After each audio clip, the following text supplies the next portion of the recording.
Hello and welcome to the Hope Recovery Podcast. I'm your host, Greg Schmalhofer, and this is episode number 34. So thank you very much for joining me today on the Hope Recovery Podcast. As many of you know, I love the 12 steps of recovery as given by AA and NA. And so I thought it would be good to put together an episode for each of the 12 steps. And so today, I will start with looking at step 1 of the 12 steps of recovery.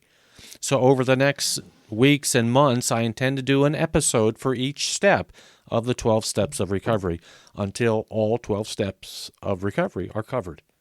I did a previous episode that is sort of an introduction to the 12 steps called The 12 Steps of Recovery, A Spiritual Foundation, which is episode number 33. I would suggest that if you did not listen to that episode already, it might be helpful to listen to that episode before starting this one.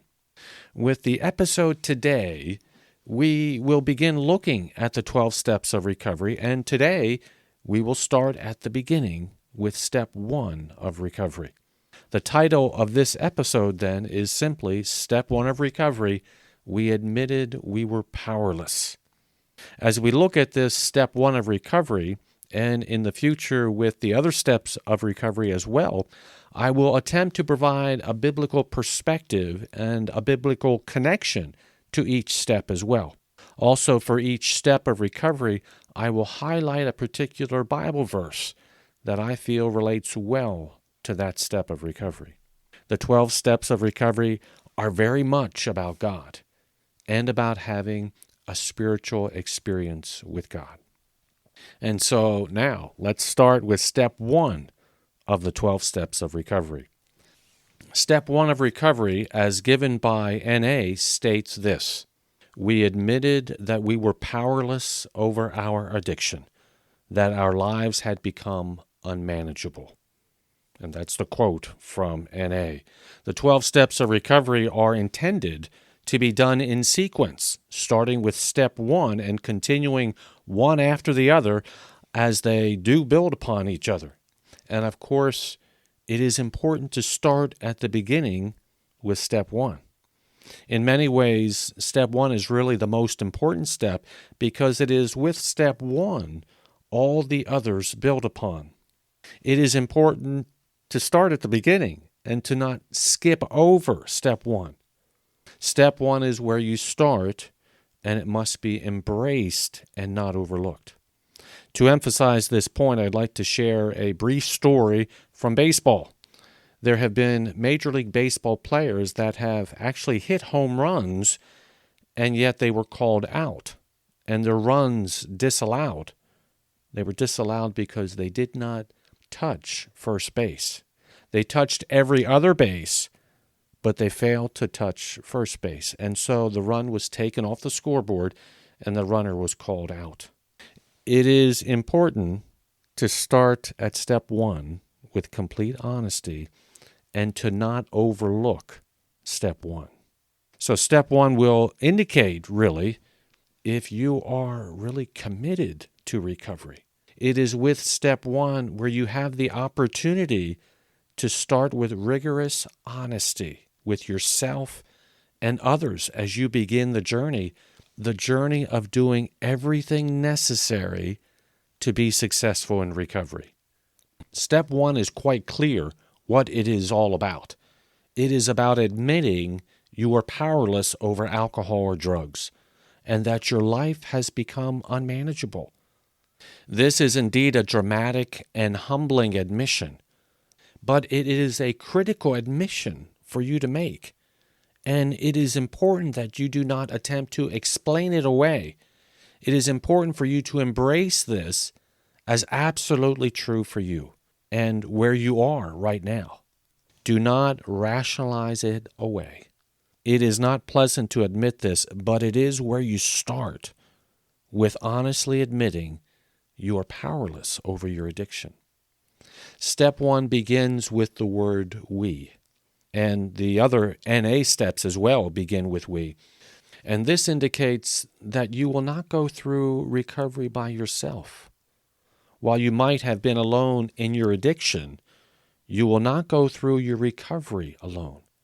There are many people and groups and fellowships that are absolutely available to help support you and to encourage you.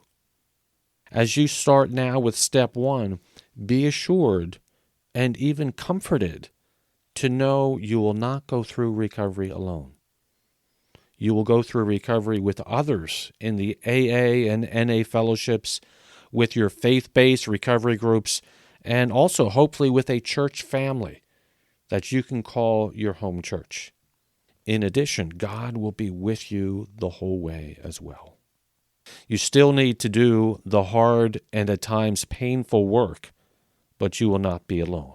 You will have many people on the ready to help you and to give you guidance as individuals who have already gone through the 12 steps of recovery and that can speak from personal experience of what has been successful for them and that it might be helpful for you.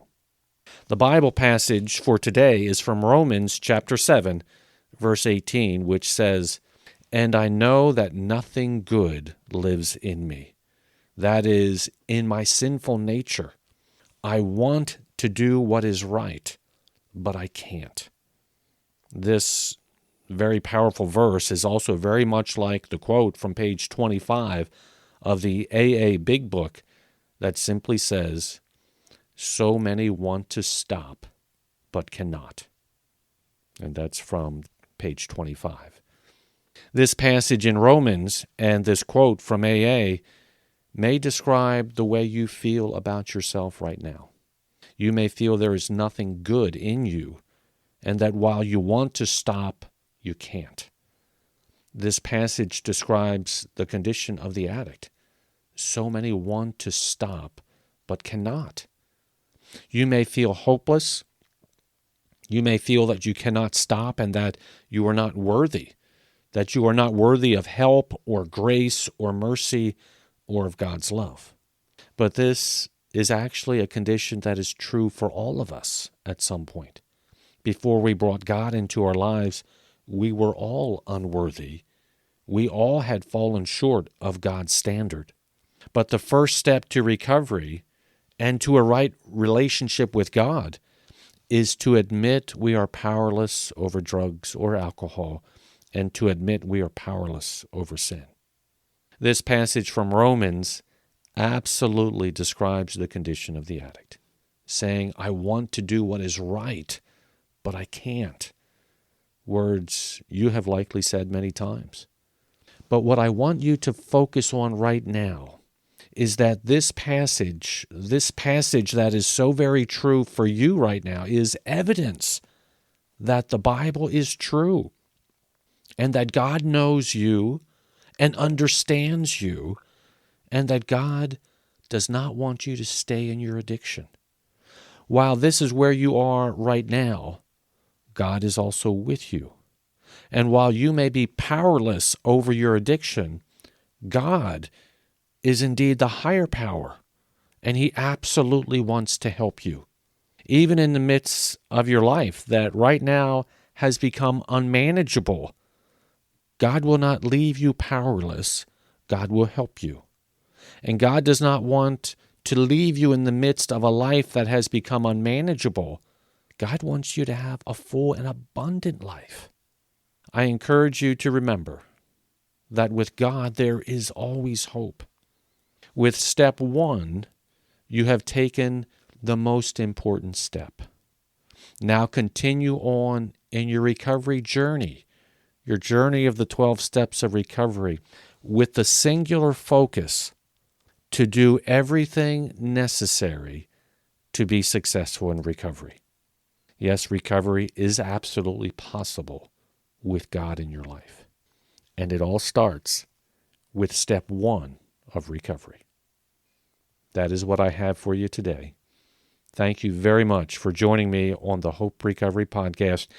And remember, there is always hope with God.